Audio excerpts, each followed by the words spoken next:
This is Radio Hereford FC on the road to Wembley.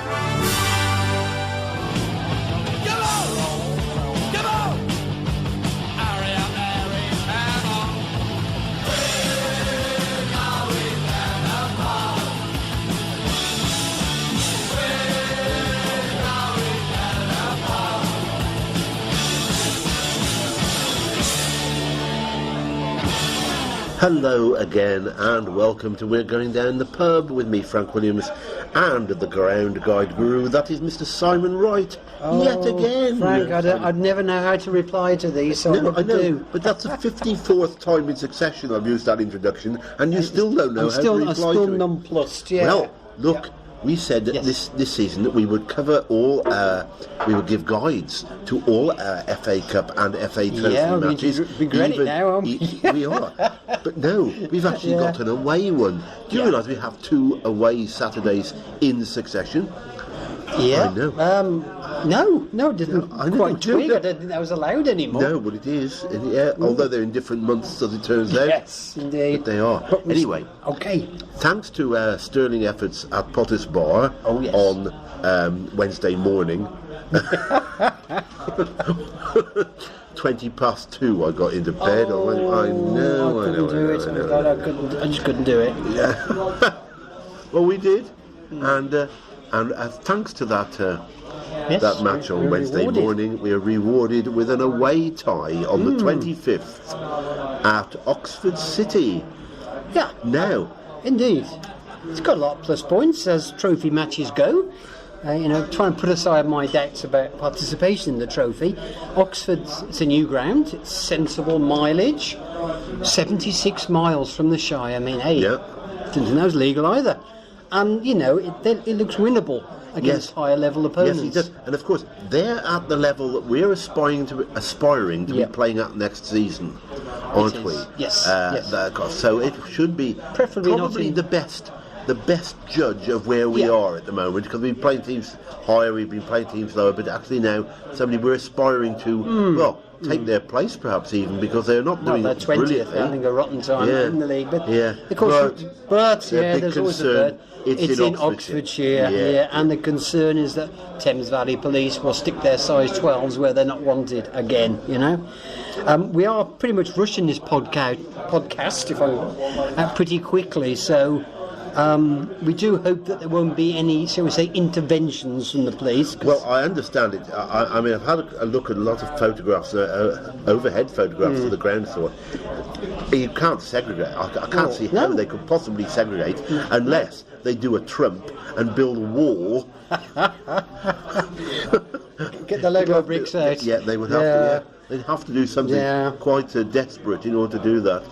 But, I think given it's on the eve of another game, which we'll maybe discuss in a different podcast. Absolutely. I don't think our support's going to be that large. It's getting close to Christmas, Frank. It is. Times are hard. It's a Saturday. It's a Saturday, and it's winnable and it's gettable too. And it's not too bad. Yeah. 76 miles is nothing, is it? Luxury, really? No, absolutely luxury. Yeah. Luxury. Okay. So, well, let me tell you a bit about what I've picked up about Oxford. Firstly, the squad.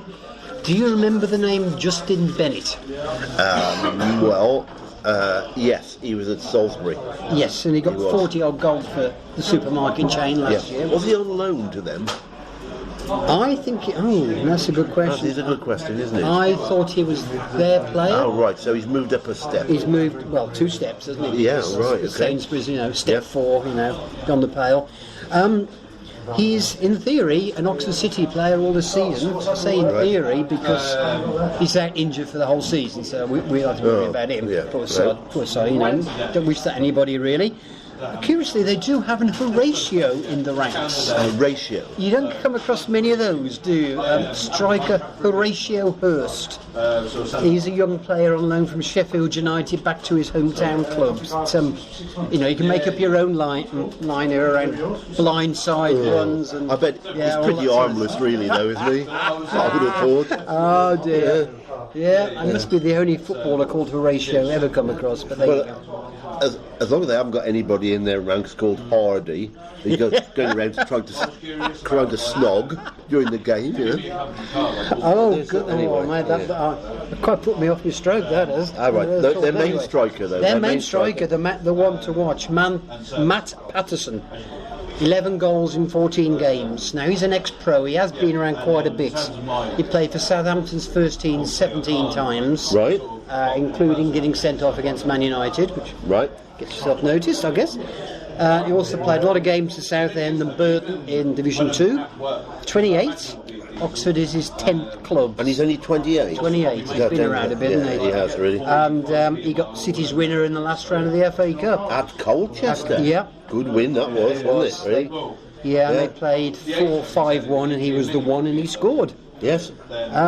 Thinking about the squad in broadest terms, of course, Pablo and the Beast are both former Oxford City players. Pablo and the Beast. It sounds like either a rock band on the heavy side of very heavy, or a particularly poor sort of, I would have thought, animated film. Would be quite good. Pablo and the Beast, Avatar. I would have thought something like that. Yeah. Kid's story, maybe. Yeah. Right. Pablo and the Beast. Well, I wouldn't call him beautiful, would you really? But yeah, he's good. He's good at what he does. Okay, the club then. A bit about the club. I mean, they are a reformed club in more ways than one, I suppose you might say. They had to reform because the previous side lost their ground in 1988. Well, very important. Well, I don't know how you lose a ground, but that's right. Oh, where did that go? He was there this morning, but okay.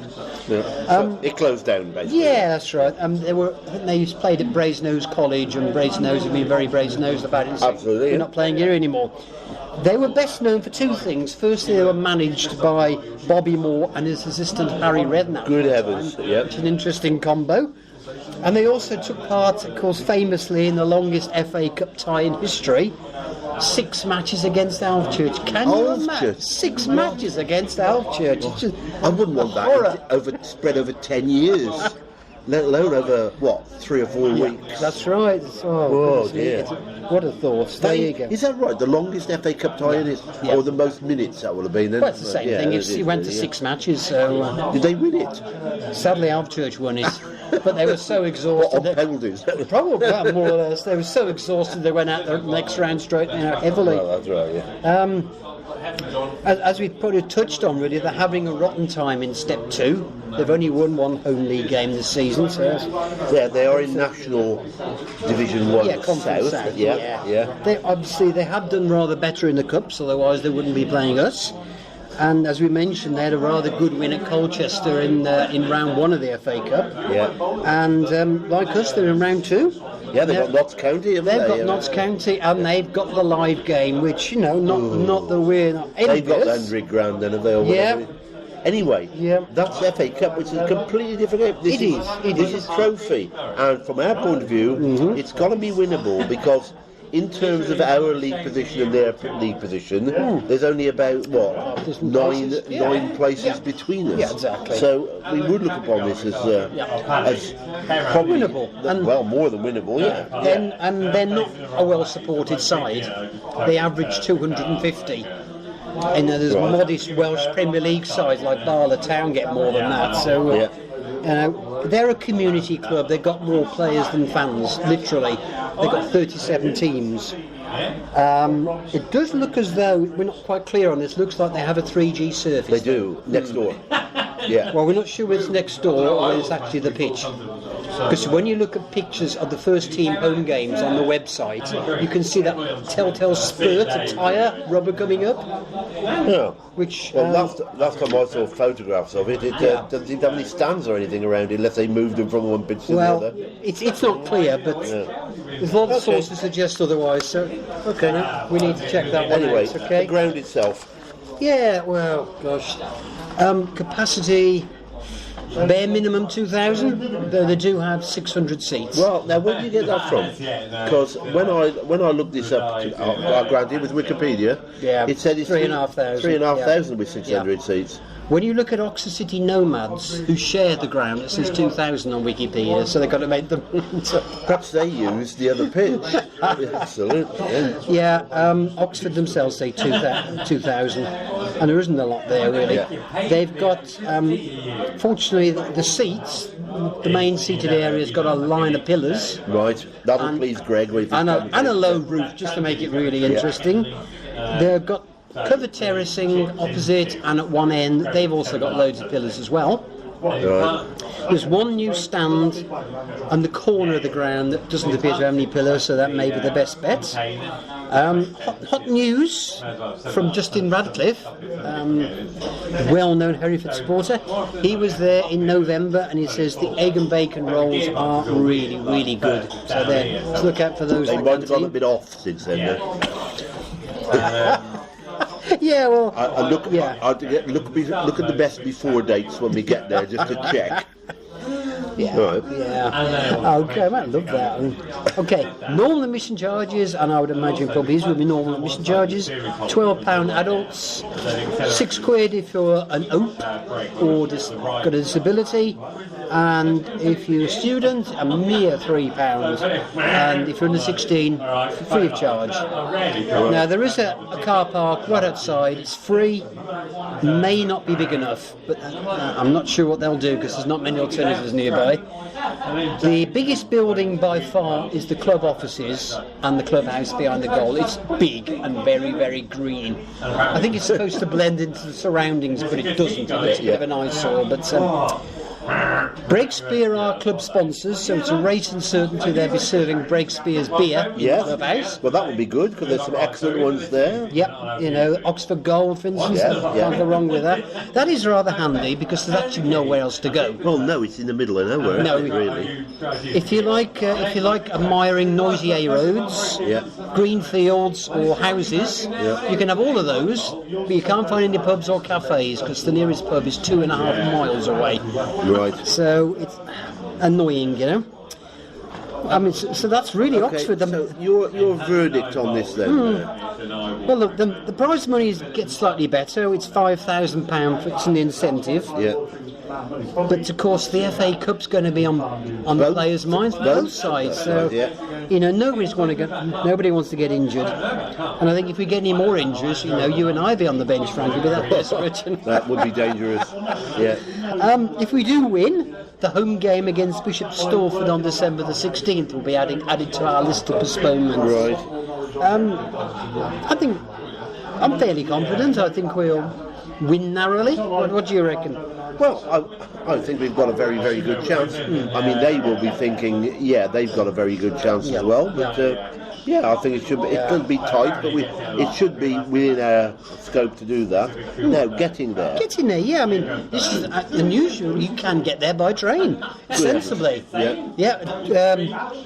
Worcester, 2.5 hours, and you get off in the city centre, which means you've got loads of pubs and bars to go into. It's 3 miles from the ground. It's 3 miles, so look for taxi number 14 or a 14A bus. The 14 is more frequent, but you have to walk a bit at the other end. Do bear in mind, though, that when you do get back to Worcester on the return trip, it's bus replacement, so that could be rather long-winded and tedious. It could. Anyway, Reg is going? Yes. He is definitely going. £10, all in. Not bad. Bradford's 10:30 departure.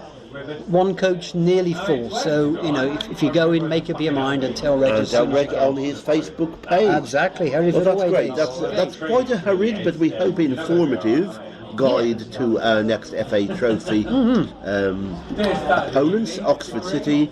That's a match on the Saturday the 25th away. Notice that I've said Saturday and away in the same sentence. My word, it's been a long time. You haven't said league though, have you? No, I haven't. No. That's a long way before we do that. So what will be, and we'll see you there hopefully. Oh yes, and we look forward to that, and we'll catch up with you again very, very soon. Very soon.